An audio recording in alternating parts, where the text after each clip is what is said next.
Challenging ang nagpapatuloy na kampanya ng Karate Pilipinas sa 2025 WKF Karate World Qualifying Tournament.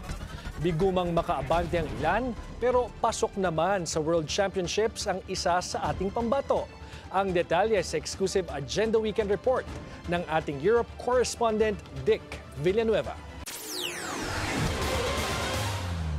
Sa unang araw pa lang ng 2025 WKF Karate World Qualifying Tournament sa Stade Pierre Coubertin sa Paris, France, pasok na sa World Championship ang isa sa mga pambato ng Pilipinas. Tinalo ni Sakura Alforte sa elimination round ang female kata individual na Chinese Taipei, Macau at Bulgaria. Sa qualifying bouts natalo rin niya ang Hungary. First of all, I'm really happy that after long months of training, there's like something to look forward to next month. Halos lahat ng kanyang nakalaban ay top representatives ng kanilang mga bansa.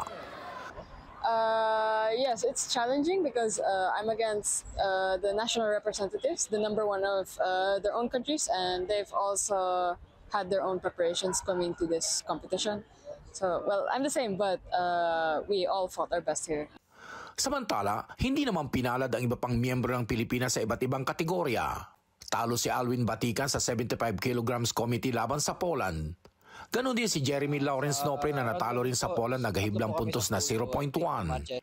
Sa ikalawang araw ng kompetisyon, bigo rin makapasok sa qualifying si Jan Matthew Manantan. Bagaman natalo niya ang Iran at Denmark, nabigo siya kontra Bosnia-Herzegovina. Pangalawa lang siya sa standing ng kanilang bracket sa point system. Hindi rin nakapasok si Jan Christian Lechica na may 2 panalo at 1 talo. So sa elimination round po, I lost against Scotland 4-2. But good thing po, I was able to bounce back for the next 2 fights. Against Croatia, I won 4-0 and Belgium 1-0. Kung nanalo po sana ako sa first fight, may next fight pa po ako for qualification round. Pero naging impatient ako tapos nagkamali. Sa 50 kg female committee, natalo si Marijon Adriano sa qualifying match kontra Hong Kong sa kabila ng magkasunod na panalo kontra USA at Czech Republic. Ayon sa mga coach, bagaman si Sakura pa lamang ang na-qualify, ipinagmamalaki pa rin nila ang performance ng buong kupunan.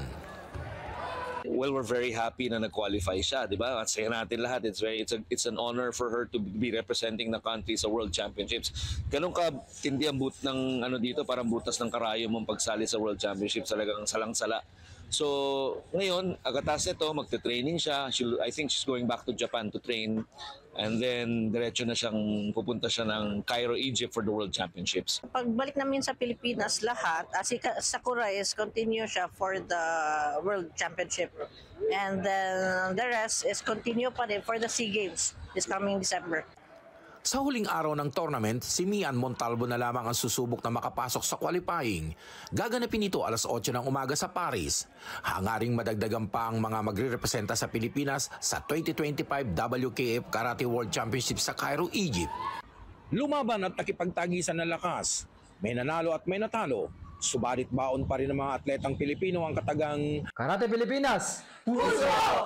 Para sa Agenda Weekend, Dick Villanueva, Billionaire News Channel, Paris, France.